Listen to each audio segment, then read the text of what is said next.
We played a while ago the Stephen A. Smith sound talking about Bronny, and I want to get the opinions of the fathers here in the room about what's happening, because I've heard throughout my life in journalism people say some form of there's a line on personal criticism. Don't make it personal.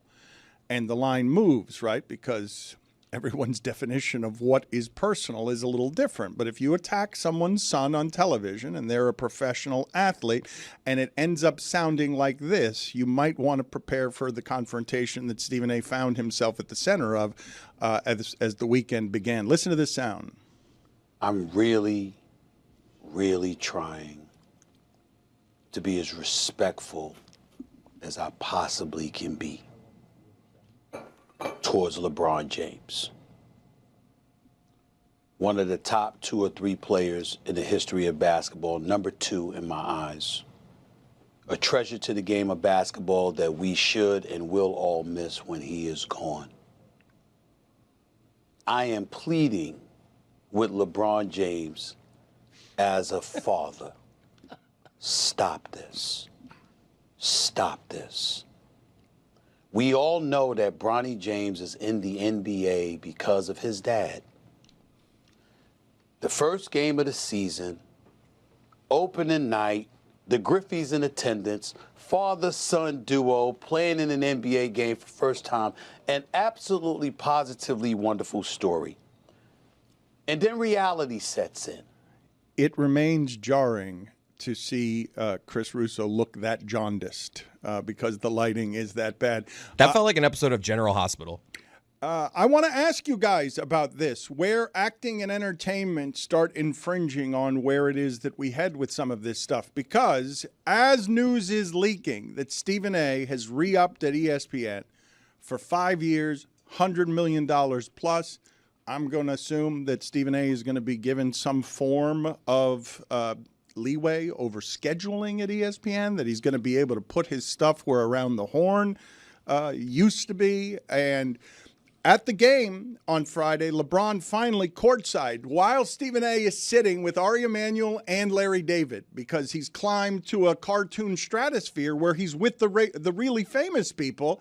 And it's good for Stephen A.'s business to have LeBron confront him courtside. But I want to talk about the acting in some of this, because the sound that we played on Stephen A. was even worse than that the first time we played, because it was 3 minutes and we cut it down. But here is LeBron James talking to Richard Jefferson. I thought Richard Jefferson was security, not Richard Jefferson, because I'm just looking at it from the back. The little earpiece, he does kind of look like a Secret Service guy. Yeah, I thought he was complaining to security about Stephen A., but he's complaining to Richard Jefferson, a colleague of Stephen A., about this.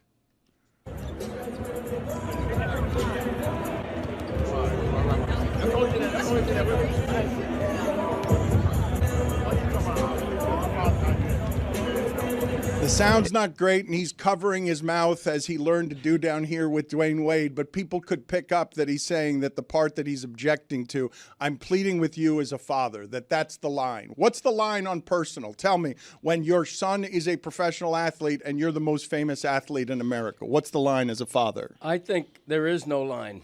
I think everybody in this case is right. Stephen A. Smith has every right to criticize and say what he did, not thinking that Bronny James is ever going to amount to anything. I mean, it's harsh, but if it's his truth, he's allowed to say it. It's his job to say it. I think LeBron James is perfectly entitled to get his back up because it's so personal, and I would feel the same if the role was involving myself and Christopher. I also think Bronny James is perfectly entitled to give basketball his best shot despite his father. We're going to see the same thing with Tiger Woods' kid in a couple of years as he advances in golf. People are going to write and say he's never going to beat Tiger Woods. The kid's still allowed to give it his shot.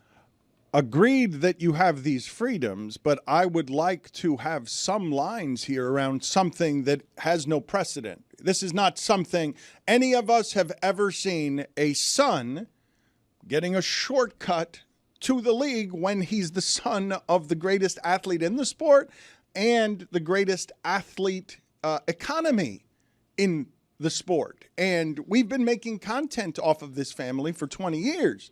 It continues to provide, as LeBron is the oldest player in the league.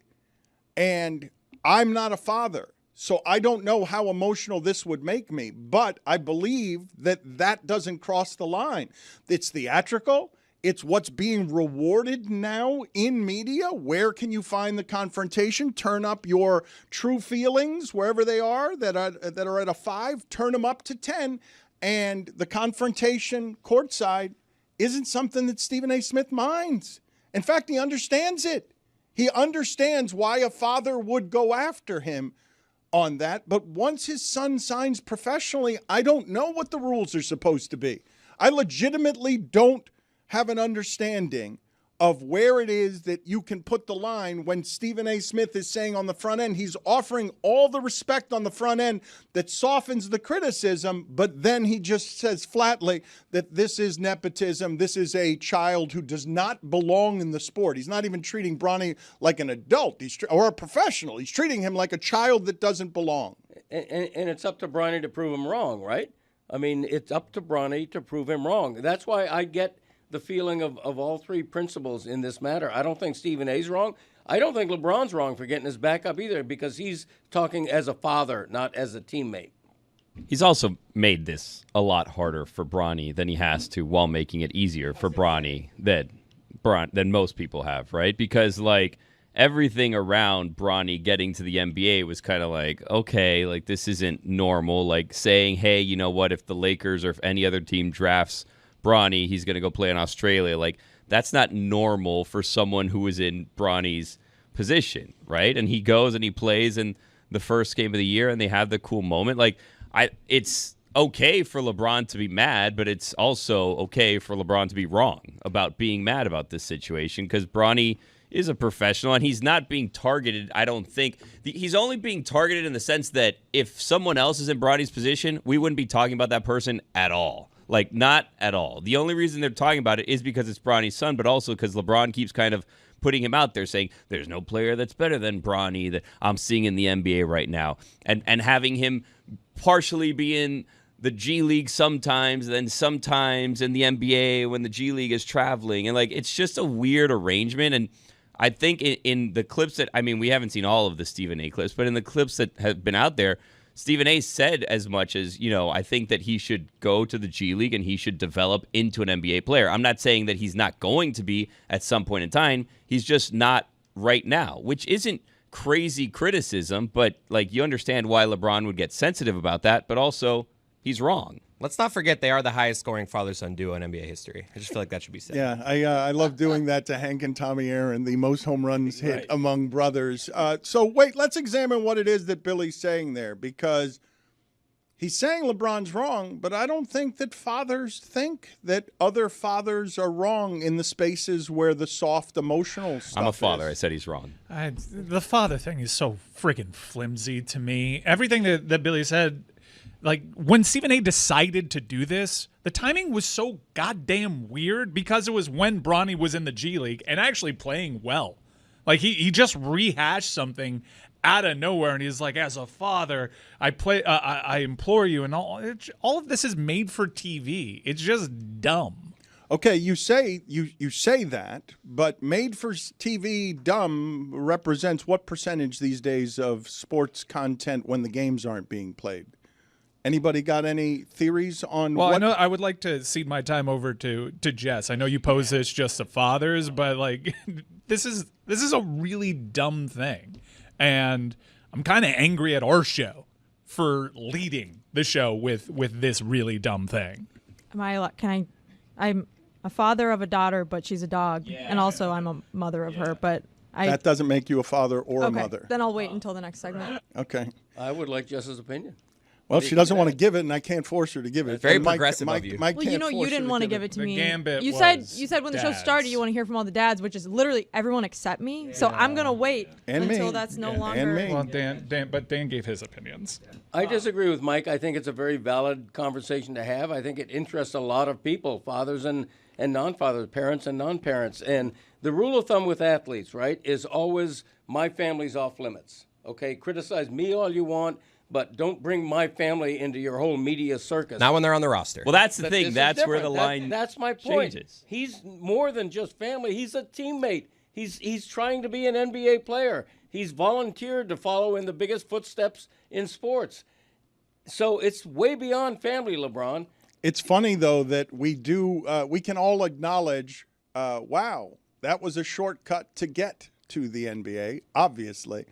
But then upon arrival, it's a little bit harder for him than it is for most because of everything that surrounds him. Well, the thing that's dumb about it, right, is that like the NBA is full of fringe players as like the last person on the roster who just don't get playing time and basically just sit on the bench all the time, right? And like that's fine if the Lakers want that to be Bronny's role, but you're really costing him development. Like, if you actually are taking him seriously as an NBA prospect, an NBA player, it suits him better to actually get legitimate playing time in the G League than just being a fringe player that plays in blowouts or sits on the bench for the Lakers just so he can be on the team with his dad and he can check in and they can have that cool fabricated moment every once in a while. Like, if you want him to actually develop LeBron, it's better for him to play and develop than be a meaningless player on this team. Well, let me ask you this, though. Develop what? Because His if it's, game. But if it's just basketball, fine. But if it's the business of being a James and be around, That's not a thing. Well, Like, that's not a real thing. Kids follow around their dads in employment all of the time to learn the business. But Daddy's going to be done in 2 years, and then what? Like, if he wants to be his own man and he wants to be in the league, he should develop as a player. And there's stories of players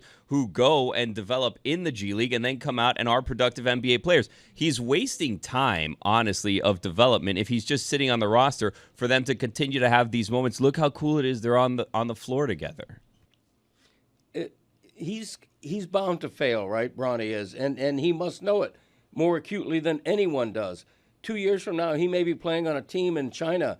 It doesn't mean he's a failure. He's only a failure relative to the impossible footsteps of his father. If Bronny James is in business school right now, studying to be a CPA. He is in business school right now. If he's studying to be a CPA and wants nothing to do with basketball, it's not like Stephen A. Smith is criticizing him then by saying he's afraid of the footsteps. He should be in the NBA. No, he's in the NBA or trying to be, so it's valid criticism. Mike is not wrong when he looks at all of this and says after 20 years of LeBron coverage, really? OKC beats Denver by 20 yesterday. Cleveland is in the middle of its third more than 12-game winning streak of the season.